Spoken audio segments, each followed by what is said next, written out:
Hello everyone, welcome to my another blog. তো সামনেই দুর্গাপুজো, আর সেই উপলক্ষে অষ্টমীতে পরার জন্য মা অনলাইন থেকে একটা শাড়ি অর্ডার করেছিল। তো শাড়িটা কালকে দিয়ে গেছে। আজকে মা সেই শাড়িটা আনবক্সিং করছিল, আর সেই ভিডিওটাই এখানে শেয়ার করছি। তো সাধারণত বাঙালিরা অষ্টমী, দশমী বা যে কোনো পুজো পার্বণে লাল পাড় সাদা শাড়ি পরাটাই প্রেফার করে থাকে। মায়েরও সেটাই ইচ্ছা ছিল যে লাল পাড় সাদা শাড়ি কিনবে, কিন্তু আমরা যেখান থেকে এই শাড়িটা অর্ডার করেছি সেখানে দুটো কালার অ্যাভেলেবেল ছিল, যে লাল পাড় সাদা শাড়ি আর রানি পিঙ্ক পার সাদা শাড়ি।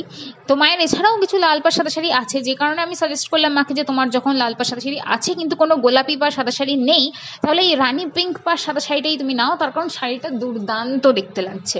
এটা অ্যাকচুয়ালি স্বর্ণচুরি শাড়ি। অরিজিনাল স্বর্ণচুরি শাড়ির দাম হয়ে থাকে সাধারণত 9,500, 10,000 বা তারও বেশি এরকমই, যেগুলো সিল্ক মার্ক সার্টিফাইড হয়। আর আমরা যে শাড়িটা কিনেছি সেটা যথেষ্ট রিজনেবল প্রাইসে পেয়েছি, তার কারণ এই শাড়িটা হলো স্বর্ণচুরি রেপ্লিকা। আমরা যেখান থেকে এই শাড়িটা অর্ডার করেছিলাম সেখানে এই শাড়িটার জন্য আমাদের পে করতে হয়েছিল 1,650 টাকা। এই দাম বলে না দিলে আর এই রেপ্লিকা ওয়ার্ডটা ইউজ না করলে শাড়িটা দেখে কোনোভাবেই বোঝার কোনো উপায় নেই যে এটা অরিজিনাল স্বর্ণচুরি নাকি স্বর্ণচুরি রেপ্লিকা। মানে শাড়িটা এতটাই দুর্দান্ত লাগছে যে আমি এখনই গেস করতে পারছি যে মা যখন এই শাড়িটা পরবে মাকে ঠিক কতটা সুন্দর লাগবে দেখতে। তো খুব সম্ভবত এই শাড়িটা মা অষ্টমীর সকালে পরতে চলেছে। তো মা যখন শাড়িটা পরবে আমি ডেফিনেটলি ভিডিও করে আপলোড করব। আর এই শাড়িটা আমি এক্স্যাক্টলি কোথা থেকে অর্ডার করেছিলাম অনলাইনে সেটা যদি জানতে চাও তাহলে অবশ্যই কমেন্ট সেকশনে জানিও, আমি সেখানেই রিপ্লাই করে দেবো।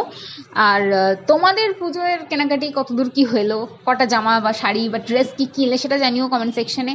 আর ভিডিও ভালো লাগলে অবশ্যই like, comment, share, follow and subscribe করতে কিন্তু ভুলো না। তাহলে আজকের মতো টাটা, দেখা হচ্ছে নেক্সট কোনো ভিডিওতে।